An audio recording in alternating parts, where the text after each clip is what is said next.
Hey, so can you think of the last time that you changed your mind about something? And it can be about anything. It can be your favorite ice cream flavor or, something a little bit more serious, although ice cream's pretty serious to me. It could be about your job and how to best accomplish your job or your work in the company or the business that you work for, how to best move your position and your job forward. When was the last time you changed your mind about something that was deeply meaningful and impactful to you in your life and the core issues and beliefs that you hold? It doesn't happen for many of us that often.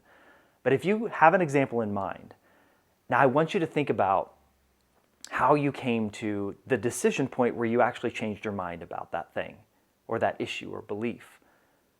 Was it an internally driven thing where you weighed within yourself and within your own mind the pros and cons, the benefits and the drawbacks, and then came to that decision point and actually shifted your thinking? Or was it someone perhaps getting in front of you and saying, here's how it should be done, and you should change your mind? This is, and of course, rarely does that ever happen, right? I'm being a little bit in your face even with this particular video and how I'm presenting this argument. But when was the last time someone else's argument changed your mind is really the question that I'm asking you. It so rarely happens, right? Often, when we change our mind, it is an internally driven thing. And yes, there may be outside influences, there may be outside information that we then consider, but rarely do we get into a conversation, someone presents their point of view to us, and we say, you know what? You're right. My view has changed on this. It happens, it can happen, but it's rare.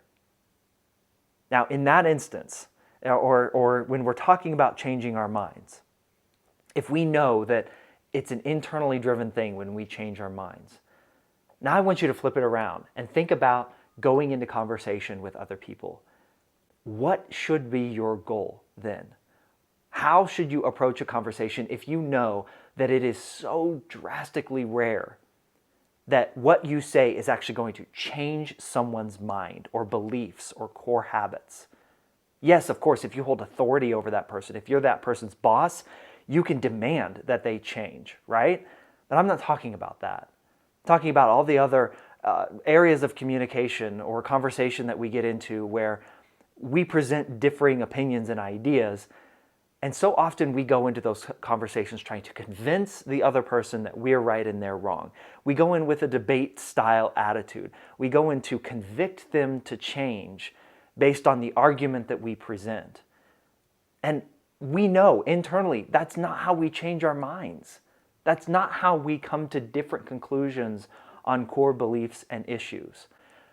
So what if we went into conversation in instances where we held different beliefs, and rather than trying to convince the person to change, rather than trying to change the person's mind, we went in as a storyteller, as an educator, as a teacher, not to teach them the right way to do things, but to teach them your experience, to teach them and show them and lay out your point of view and how you came to your beliefs. Our goals going into conversation, the way we communicate what is valuable to us has to change. These are things that we were not taught in school, but it's so vitally important.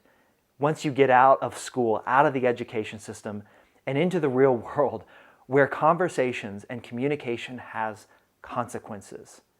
If we go into a conversation and we try to communicate our beliefs and force our beliefs onto someone, we most often will damage that relationship, often beyond repair. But if we go in trying to express a point of view, trying to teach and convey a story of how we came to the beliefs that we hold, and simply present our case, let the person then on the other side from us come to their own conclusions. But remove this pressure that we have when we go into conversation or when we communicate an idea or belief to someone else or a group of people. Remove this pressure that we have to change their minds. If we can do this, our communication becomes so much better. We communicate so much more impactfully and inspirationally when we can do this.